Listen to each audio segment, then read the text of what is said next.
प्रतीक भार्गव, आप सभी का हमारे इस YouTube चैनल VPS में स्वागत है। एक बार फिर मैं आप लोगों के सामने हमारे पहले टॉपिक से रिलेटेड एक नया टॉपिक लेकर आया हूँ। जैसे पहले हमने किया था subject verb agreement part first basic concept, आज हम बात करते हैं subject verb agreement part 2 all rules की। तो चलिए देखते हैं आज के टॉपिक के बारे में। सब्जेक्ट वर्ब एग्रीमेंट, जैसे मैंने आपको पहले बेसिक कॉन्सेप्ट में बता दिया था कि सब्जेक्ट मतलब कर्ता, वर्ब मतलब क्रिया और एग्रीमेंट मतलब समझौता। सब्जेक्ट और वर्ब का जो एग्रीमेंट है, जो समझौता है, उसका मैंने बेसिक कॉन्सेप्ट आपको करवा दिया है। आज हम ऑल रूल्स की बात करते हैं। तो नियम नंबर 1 की बात करते हैं। Rule number 1, rule of and. ठीक है। नंबर ए पॉइंट, सामान्यतः जब दो सब्जेक्ट्स एंड से जुड़े रहते हैं तो उनके साथ प्लूरल वर्ब का प्रयोग करते हैं। अगर सिंपल सेंटेंस है और उसमें हमारा जो सब्जेक्ट है, दो सब्जेक्ट एंड से जुड़े रहते हैं, तो हम उसमें प्लूरल वर्ब का प्रयोग करते हैं। प्लूरल वर्ब आप सभी को बताई हुई है, जिस वर्ब के अंत में एस लगता है वो सिंगुलर होती है, और जिस वर्ब के अंत में एस नहीं लगता वो प्लूरल होती है। तो चलिए, Ram and Shyam are coming. देखिए आर, यहाँ सेंटेंस दिया Ram and Shyam is coming. Is तो एक राम है और एक श्याम है, दो व्यक्ति हो गए। एक से ज्यादा होते ही क्या हो जाता है, प्लूरल हो जाता है, बहुवचन हो जाता है। तो यहाँ भी दो व्यक्ति हैं, इसलिए हम यहाँ इस का प्रयोग नहीं करेंगे, यह सेंटेंस गलत रहेगा। आर का प्रयोग करेंगे, क्योंकि इज, इसके अंत में एस लगा हुआ, और जहाँ एस लगा हुआ अंत में वो सिंगुलर वर्ब होती है, और यहाँ एस नहीं लगा होता, ये प्लूरल वर्ब होती है। तो हमारा सेंटेंस है Ram and Shyam are coming. ठीक है स्टूडेंट्स, नेक्स्ट बात करते हैं इसकी इसी नियम के बी पार्ट की। जब दो नाउन्स एंड से जुड़े हों लेकिन एक ही व्यक्ति या वस्तु का बोध करवाए तो सिंगुलर वर्ब का प्रयोग करते हैं। कौन सी वर्ब? Singular verb. जैसे the doctor and poet is coming here, यहां लगा इज, तो the doctor and poet is coming. अब देखिए, the doctor and poet, doctor का मतलब चिकित्सक, पोइट का मतलब कवि। अब यहाँ इस का प्रयोग क्यों किया हमने? नीचे वाला सेंटेंस देखिए, फिर मैं आपको कॉन्सेप्ट क्लियर करता हूँ। The doctor and the poet are coming, यहाँ हमने आर का प्रयोग किया। सेंटेंस लगभग सेम है, परंतु यहाँ हमने इसका प्रयोग किया और यहाँ हमने आर का प्रयोग किया।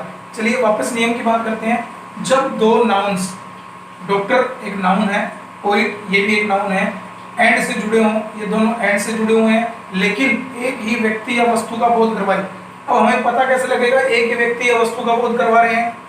तो देखिए, डॉक्टर और द पोइट, यहाँ पोइट के पहले भी आर्टिकल द का प्रयोग हुआ है और यहाँ डॉक्टर के पहले भी आर्टिकल द का प्रयोग हुआ है। ध्यान दीजिए इस बात पर। जब किसी नाउन के पहले एक नाउन के पहले ही एक आर्टिकल का प्रयोग हुआ हो तो मतलब वो दोनों एक ही हैं, और जब किसी नाउन में दोनों नाउन से पहले आर्टिकल का प्रयोग हुआ हो तो वो दोनों अलग अलग हैं। एक बार फिर बता रहा हूँ आपको, यहाँ डॉक्टर और पोइट दोनों एक ही व्यक्ति है, मतलब वह चिकित्सक होने के साथ साथ वह कवि भी है, इसलिए हम सिंगुलर वर्ब का प्रयोग करेंगे, इस का प्रयोग करेंगे। परंतु यहाँ डॉक्टर भी अलग है और पोइट भी अलग है, इसलिए दो व्यक्ति हो गए, और दो व्यक्ति हो गए तो हम आर का प्रयोग करेंगे। मतलब कहने का यही तात्पर्य है, अगर कोई दो नाउन है आपके पास, वो एंड से जुड़ी हुई है और उन दोनों के पहले ही अलग अलग आर्टिकल आते हैं, दोनों नाउन के अलग अलग आर्टिकल हैं, तो वे अलग अलग व्यक्ति हैं। अगर उनमें से किसी एक नाउन के पहले आर्टिकल आता है तो वो एक ही व्यक्ति है। मतलब यहाँ दोनों एक ही व्यक्ति है, इसलिए इज सिंगुलर, और यहाँ दोनों अलग अलग व्यक्ति हैं, इसलिए आर प्लूरल। चलिए 3 नंबर की बात करते हैं। कुछ सिंगुलर नाउन हैं जो एंड से जुड़े रहते हैं परंतु उनका एक ही पेयर होता है, मतलब जोड़ा, उनके साथ भी सिंगुलर वर्ब का प्रयोग करते हैं। जैसे एग्जांपल दिया आपको, bread and butter is my favourite dish. तो इज अंत में एस लगा हुआ है, इसलिए सिंगुलर है। तो यहाँ क्या करेंगे, ब्रेड एंड बटर। देखिए, ब्रेड और बटर दोनों का एक साथ ही प्रयोग किया जाता है, इसलिए ये दोनों एक पेयर के रूप में है, एक जोड़े के रूप में है, इसलिए हम इनके साथ सिंगुलर वर्ब का प्रयोग करेंगे। ठीक है। कुछ अन्य शब्द भी हैं ऐसे, जैसे राइस एंड करी, hammer and sickle. Rice and करी मतलब कड़ी और चावल, हैमर एंड सिकल मतलब दरांती और हथौड़ा, हॉर्स एंड कैरिज मतलब घोड़ा और गाड़ी, स्लो एंड स्टडी धीमी परंतु लगातार। इन वर्डों के साथ भी सिंगुलर वर्ब का ही प्रयोग होगा। कौन सी वर्ब का प्रयोग होगा? सिंगुलर वर्ब का प्रयोग होगा। अब चौथा पॉइंट बात करते हैं रूल ऑफ एंड की। यदि दो सिंगुलर सब्जेक्ट्स, कौन से सब्जेक्ट? सिंगुलर सब्जेक्ट एंड से जुड़े हों और उनमें से किसी एक भी सब्जेक्ट के पहले ईच, एवरी या नो का प्रयोग हुआ है तो उसके साथ भी सिंगुलर वर्ब का प्रयोग होगा। जैसे यहां देखिए, each boy and each girl. Each का मतलब होता है प्रत्येक। ईच का मतलब क्या होता है? प्रत्येक, मतलब प्रत्येक लड़का और प्रत्येक लड़की।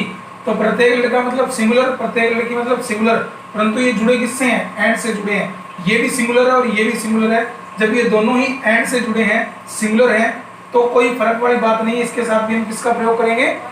सिंगुलर वर्ब का ही प्रयोग करेंगे। देखिए इज लगा हुआ है यहाँ, इसलिए ये सिंगुलर वर्ब है। नेक्स्ट बात करते हैं एवरी मैन, प्रत्येक आदमी, एंड एवरी, सॉरी यहाँ वुमेन आएगा, एवरी वुमेन, और यहाँ हेल्पिंग वर्ब लगी हुई है वॉज गिवन नेसेसरी थिंग्स। अब देखिए every man and every women, यहाँ भी एवरी, यहाँ भी एवरी, मतलब अगर किसी नाउन के पहले या सब्जेक्ट के पहले ईच, एवरी या नो है तो उनके साथ भी हम किसका प्रयोग करेंगे? सिंगुलर वर्ब का ही प्रयोग करेंगे। तो इस प्रकार हमारा पहला नियम समाप्त होता है, रूल ओवर एंड। चलिए आगे सेकंड नियम की बात करते हैं। तो स्टूडेंट्स, जैसे हमने आपको पहले सब्जेक्ट वर्ब एग्रीमेंट का बेसिक कॉन्सेप्ट करवाया था, फिर उसके बाद मैंने आपको एक रूल बता दिया रूल ऑफ एंड का। चलो आज दूसरे रूल की बात करते हैं, नंबर 2 नियम। रूल नंबर 2 क्या बोलता है? यदि दो subject as well as, with, like, unlike, along with, together with, but, besides, except, nothing but से जुड़े हों तो वह पहले सब्जेक्ट के अनुसार लगेगी। ठीक है, ये जितने भी वर्ड हैं अगर दो सब्जेक्ट इनसे जुड़े हैं तो हम पहले सब्जेक्ट के अनुसार हमारी वर्ब फिल करेंगे। चलो देखते हैं एग्जाम्पल के माध्यम से। जैसे एग्जाम्पल है Ram as well as his parents. तो देखिए यहाँ राम और यहाँ हिज पेरेंट्स, दो सब्जेक्ट है हमारे पास, परंतु जुड़ा किससे है? एज वेल एज से जुड़ा है। तो हमने वर्ब किसके अनुसार लगानी है? पहले सब्जेक्ट के अनुसार। मतलब ये इससे जुड़ा हुआ है, ये सेकंड सब्जेक्ट है, ये फर्स्ट सब्जेक्ट है, तो इसके साथ जुड़ा हुआ है तो हम सब्जेक्ट कौन सा सब्जेक्ट देखेंगे? पहला सब्जेक्ट, मतलब जो पहले आएगा वो सब्जेक्ट देखेंगे। तो ये क्या है? राम। राम एक व्यक्ति का नाम है और व्यक्ति का नाम तो क्या होता है? सिंगुलर होता है, तो वर्ब भी क्या आएगी? सिंगुलर आएगी। तो ऑप्शन दिए आपके पास इज और आर। सिंगुलर और प्लूरल का तरीका मैंने आपको बताया हुआ है, जिसके अंत में क्या हो? इज हो, एस हो, सॉरी, जिसके अंत में क्या हो? एस हो, वो क्या होगी? सिंगुलर होगी। तो यहाँ इज, तो हम यहाँ क्या लगाएंगे? इज लगाएंगे। क्या लगाएंगे? इज लगाएंगे। ठीक है, उसके बाद सेकेंड सेंटेंस की बात करते हैं। My father unlike my uncle Khalistan very strict. तो यहाँ देखिए माई फादर और माई अंकल दो सब्जेक्ट है, किससे जुड़े हुए हैं? अनलाइक से जुड़े हुए हैं। तो उसी प्रकार हम पहला सब्जेक्ट देखेंगे माई फादर, एक वचन है, तो हम फिर यहाँ वापिस क्या लगा देंगे? सिंगुलर वर्ब लगा देंगे इज, क्योंकि इसके अंत में क्या लगा हुआ है? एस। ठीक है, अगर यहाँ प्लूरल सब्जेक्ट होता तो कौन सी वर्ब लग जाती? प्लूरल वर्ब लग जाती। मतलब ये जो शब्द हैं सारे, इनसे पहले जो सब्जेक्ट आएगा उसके अनुसार हमने वर्ब को फिल करना है। रूल नंबर 3 की बात करते हैं। यदि दो सब्जेक्ट नाइदर नोर, आइदर और, नॉट ओनली बट आल्सो या नन बट से जुड़े हों तो वर्ब बाद वाले सब्जेक्ट के अनुसार लगेगी। मतलब इन शब्दों के बाद जो शब्द आएगा, जो सब्जेक्ट आएगा उसके अनुसार वर्ब लगेगी। एग्जाम्पल है neither Ram NOR Shyam Khalistan come.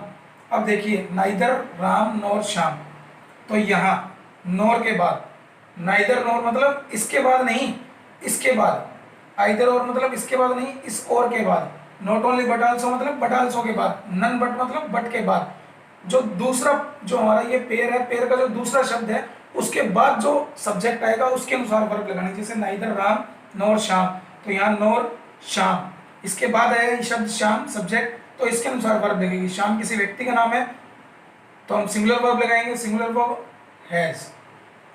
Not only she but also her friends. देखिए मैंने कहा आपको नॉट ओनली और बट आल्सो, इन दोनों में जो बाद वाला शब्द होगा, जैसे बट आल्सो है तो इसके बाद जो सब्जेक्ट आएगा हर फ्रेंड्स। अब फ्रेंड्स एक वचन है या बहुवचन है? बहुवचन है, तो हम क्या लगाएंगे?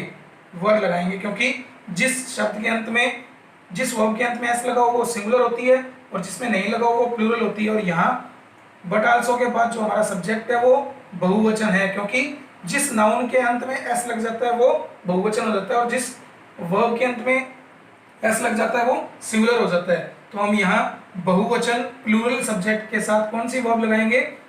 प्लूरल वर्ब लगाएंगे। आगे बात करते हैं रूल नंबर 4 की। ईच एवरी वन आदि के बाद ऑफ का प्रयोग हो। अगर इन तीनों में से किसी के साथ ऑफ का प्रयोग हो तो ऑफ के बाद आने वाला जो सब्जेक्ट होता है वो प्लूरल होता है, परंतु इसमें वर्ब कौन सी आएगी?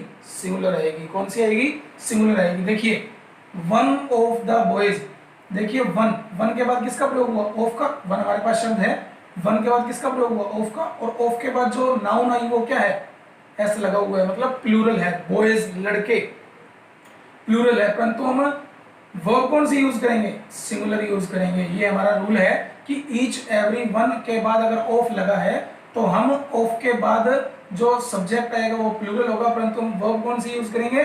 सिंगुलर यूज करेंगे। तो हैज या हैव दोनों में सिंगुलर कौन सी है? वही सिंगुलर है जिसके अंत में क्या लगा हुआ है? एस लगा हुआ है। तो यहाँ हैज।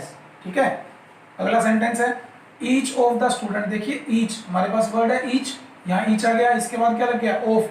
इसके बाद जो हमारा नाउन आएगा सब्जेक्ट वो कौन सा होगा? प्लूरल होगा, एस लगा हुआ। देखो स्टूडेंट्स विद्यार्थियों, परंतु इसके साथ वर्ब कौन सी आएगी? सिंगुलर आएगी। तो क्या आएगा यहाँ? हैज।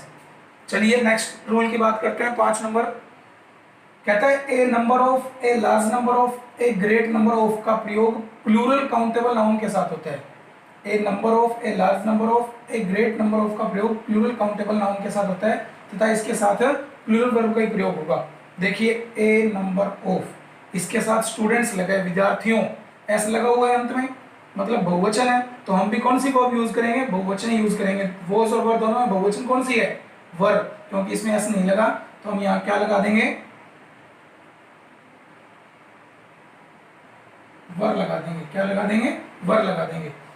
परंतु इसका एक नियम और भी है, नोट के अंदर मैंने लिखा है आपको। अगर द नंबर ऑफ का प्रयोग होगा, कहता है a number of, a large number of, a great number of का प्रयोग हो तो वर्ब प्लूरल आएगी। अगर द नंबर ऑफ का प्रयोग होगा तो वो एक निश्चित संख्या के लिए होता है। इसके बाद प्लूरल सब्जेक्ट होने पर भी सिंगुलर वर्ब का प्रयोग होता है। जैसे एग्जांपल है द नंबर ऑफ बॉयज। देखिए बॉयज सब्जेक्ट जो आया है इसके बाद वो प्लूरल है, परंतु हम कौन सी वर्ब का यूज करेंगे?